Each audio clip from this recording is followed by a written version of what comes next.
The Third Battle of Nanking was the last major engagement of the Taiping Rebellion, occurring in 1864 after the death of the king of the Taiping Heavenly Kingdom, Xiuquan. There were probably more than 1 million troops in the battle, and the Taiping army sustained 100,000 dead in the three-day clash. Following the defeat of the Taiping army, the imperial troops, commanded by Xiuquan, slaughtered much of the city's population. Nanking had been the capital of the Heavenly Kingdom and was known by the Taipings as Tianjin. This battle was the effective end of the Taiping army, and Nanking was the last major Taiping city to fall back under imperial control. Prelude. In June 1863, King Zhen Baochao took Jiufu Island, and the Taiping army lost control of the entire northern shore of the Yangtze. Imperial Zhen Baochao subsequently led his force across the river and camped on the southern bank outside the Shen's Gate of Nanking. In September 1863, Xiuquan's younger brother, Zhen Xiuquan, attacked and took the Shangfang Bridge region southeast of the city and the Jiangdong Bridge region to the southwest. Xiuquan continued his quest in the suburbs of Nanking, and by early November 1863 had succeeded in taking regions including Shangfang Gate,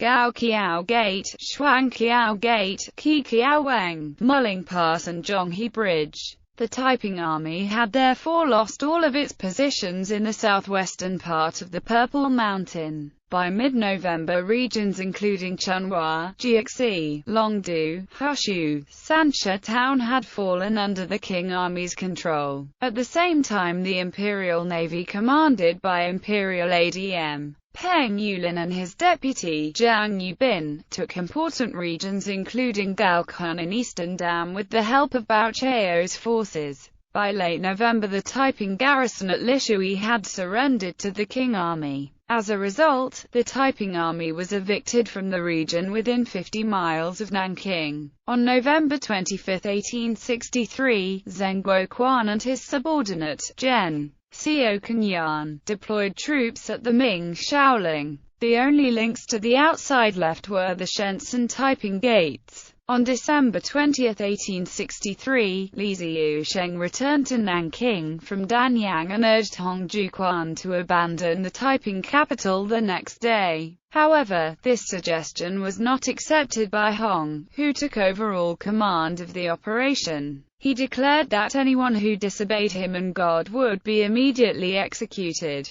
This doomed the Taiping army in Nanking by creating widespread discontent and, coupled with other factors, eventually over 200,000 Taiping troops went out of Nanking and surrendered to the Imperial Chinese Army during the course of the battle. Those who refused to surrender but were also upset by Hong's decisions chose to break out while they still could. When the siege was still incomplete, Hong, Li and others were unable to stop such acts.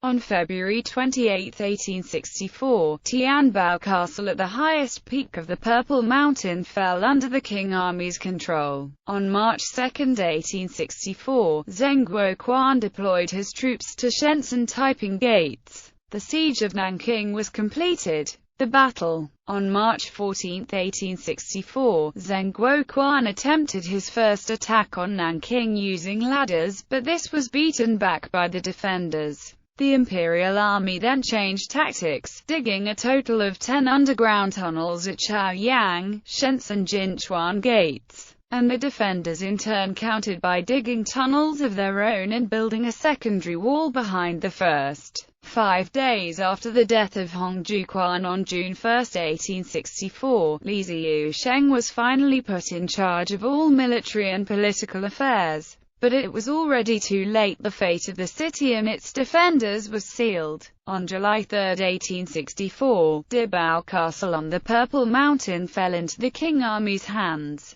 This strategic location enabled the king to build several dozen artillery positions to bombard the entire city, thus suppressing the defenders' firepower and providing cover for other preparations to take the city. One tactic of the attackers was to fill the space between the city wall and the mountain ridge at the Dragon's Neck with earth, sand, logs, rocks and grass, so the land surface was raised to the height of the city wall, thus paving the way to attack the city. Another was to dig underground tunnels just 200 feet away from the city wall so that they could be filled with explosives to blow up the wall. Operations within such close proximity of enemy fire were possible due to sufficient covering fire, thanks to the taking of Dibao Castle. The defenders' attempts to disrupt the preparations were continuously beaten back with heavy losses due to withering fire from the attackers. 2 weeks later the preparation was complete. Realizing the final attack was coming, on the night of July 18, 1864, Li Xiuquan ordered more than 1,000 defenders to disguise themselves as attackers to sneak out of the city to destroy the tunnel. But the attackers were not fooled and beat back the 1,000-man formation. The following afternoon at 100 the attackers detonated the explosives in the tunnel under Taiping Gate, the wall breaking and flying 2 to 10 kilometers far down, killing several hundred people and collapsing a large section of the city wall. The defenders put up a fierce fight, but were unable to drive back the attacking force of 60,000.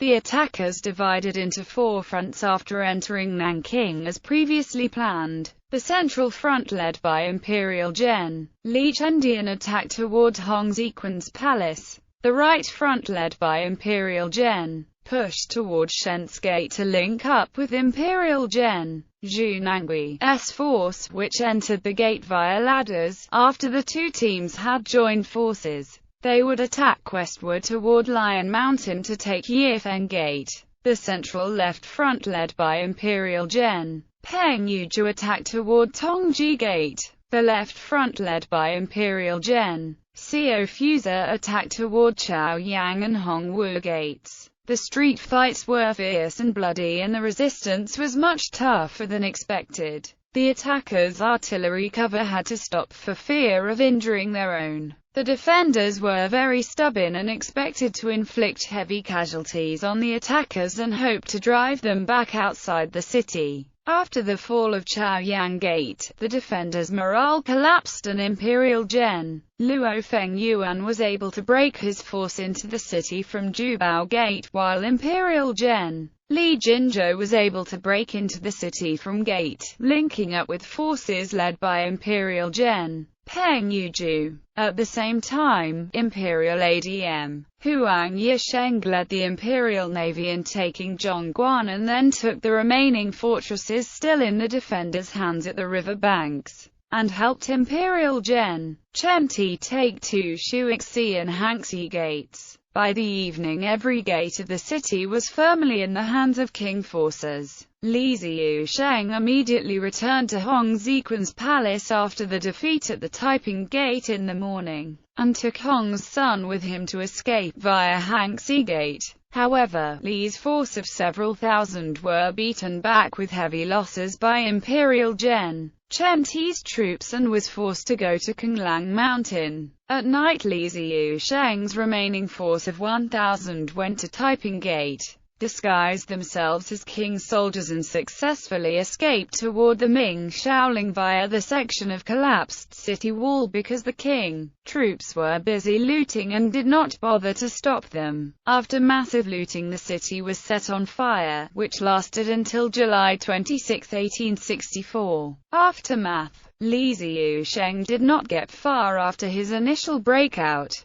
Zheng Guoquan sent out a cavalry force of 700 after him and Li lost contact with Hong Xiuquan's son. Most of the Taiping Army's commanders failed to escape. Lai King Li Wansei was captured on July 21, 1864 at Chunhua Town, while Zhang Lin Shaozhang and Junior Western King Xiao Yue was killed at Heshu Town on the same day. On July 22, 1864, Li Xiuquan himself was captured alive near Square Mountain. On July 28, 1864, the overall commander of the battle, Zheng Guofan, reached Nanking from Nanking and ordered Li to write his confession. He was executed after its completion on August 7, 1864. Only Zun King Lai Wenguang succeeded in breaking out with his 3,000 cavalry to eventually join and lead Taiping Rebellion to fight for another 4 years. The success of the Qing army was partially due to the advanced weaponry adopted, namely firearms. The first Chinese indigenously built bolt-action single-shot rifle appeared in 1864, and although they were few in number,